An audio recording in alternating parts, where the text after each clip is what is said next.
Welcome back to Words of Paradise. I'm your host, Leon Idle, and it's time to talk about Hogwarts Legacy, aka the magical, anti-Semitic, genocidal, anti-trans game, aka the MAGA game for short. That's right, if you purchase this pixelated filth full of transphobic ones and zeros, then you're basically Hitler, Ayn Rand, and the soundtrack for Grease 2 all combined into one. At least, that's what Twitter activists want you to believe, telling the world so with such eloquent tweets as, Hogwarts Legacy lets you have a female body with a penis, or a male body with a vagina, but everyone in the game genders you based on your genitals. Or, to those tweeting about why they won't boycott Hogwarts Legacy, why are you making the tweet? I'll tell you why. It's because you're trying to convince yourself you're looking for validation, you want folks to tell you you're not a POS. But you are. You always will be. And of course the classic, Hogwarts Legacy isn't a game, it's a character test, and a lot of people are about to fail it. Hell, I've even seen people on Twitter talk about how this is the most divided they've ever seen anyone be on a video game. And to them, I say, oh youngins, go away. You don't remember Pokemon Gold versus Pokemon Silver. Those were dark times. But with all that being said, why is everyone freaking out? I'm buying the game and I'm transitioning. Oh, not to a woman or anything. God, no. I like my penis just fine, even if sometimes he does have trouble getting up in the morning. No, I'm transitioning from being a console gamer to a PC gamer.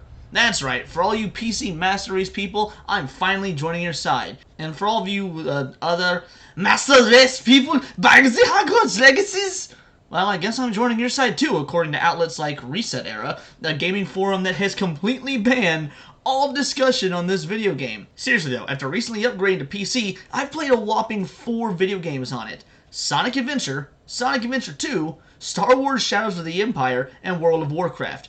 Notice anything about those first 3? None of them are newer than 2001, meaning if they were to walk into a bar, they'd be old enough for me to buy them a drink. How is Hogwarts Legacy not the perfect excuse to try out what my PC can really do? A AAA game with an immersive magical world based on one of the most famous IPs of my lifetime and roughly 70 hours to get the Platinum Trophy. All with the added bonus of getting to kill goblins. It's gonna be a gas. I understood that reference. I was honestly saving this PC for something special, the Resident Evil 4 remake. With Resident Evil being my favorite game series of all time and RE4 being one of the single greatest games ever made, I couldn't wait to test this computer out with that remake and hope the game didn't disappoint me like the disappointment I felt when I found out Megan Fox was playing April O'Neil in Michael Bay's Ninja Turtles movie. Now, I'm sure there's an anti-Semitism joke in there somewhere, but I'm too busy lamenting that movie's existence to find it right now. The point is, now I'm using Hogwarts Legacy to test my computer instead of what could be my true game of the year, Remake 4. Wanna know a secret? I don't even like Harry Potter. I used to. I was definitely a fan. Went to every midnight release for a new book release from Goblet of Fire and onward, dressed as Harry Potter for Halloween when I was in 3rd grade. I even still own my Sorcerer's Stone chess set from Toys R Us from way back in the day. I still have all the pieces, assuming my storage unit hasn't been ransacked by thieves, vagabonds, and BLM activists. But I'm not a fan. Haven't been for years. And no, it's not because of J.K. Rowling and everything the internet's accused her of over the years, or all the dumb things she's said and done even before that, lying about Hermione's race. It's because the fans.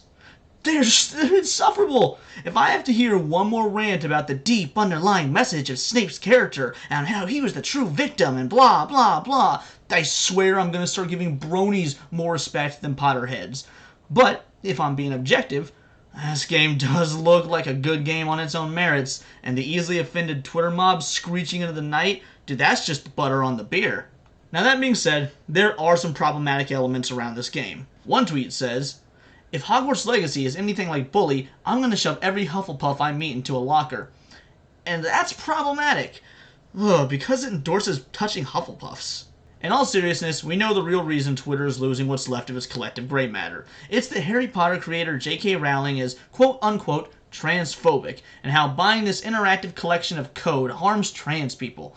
Hell, I even got a call from a lawyer saying that when I pre-ordered the game, J.K. Rowling herself materialized in front of a random trans person and beat the bottom surgery off of her. Now I'm being sued for damages, worst $60 I ever spent, and I should have at least sprung for the deluxe edition.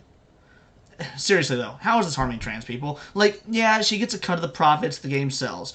But you don't see people screaming for a boycott of the Harry Potter theme park at Universal, and that puts far more gold galleons in JK's pocket than this video game will. She's already one of the richest women in the world, like the whole big blue shiny ball.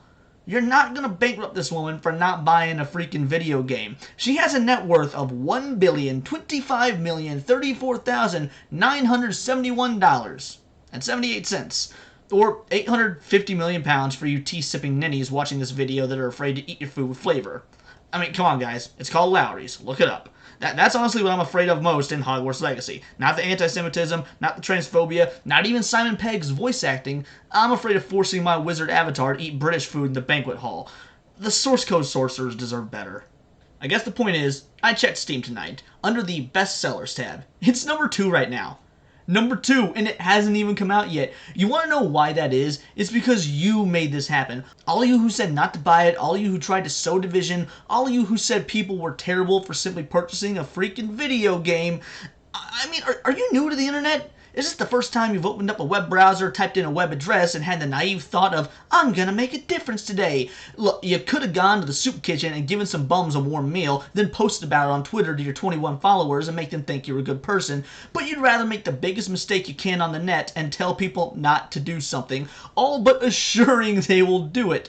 Every single trans ally has done their part in harming the trans community, since that's what they're claiming this game is doing, by showing your fundamental, mental being the operative part of that word, lack of understanding about how the internet works. So go out, buy yourself a copy of Mein Kampf, shave your head, and practice the new TikTok dance, the Goose Step Shuffle, Kanye West's next big single, because you did this. And it's absolutely hilarious.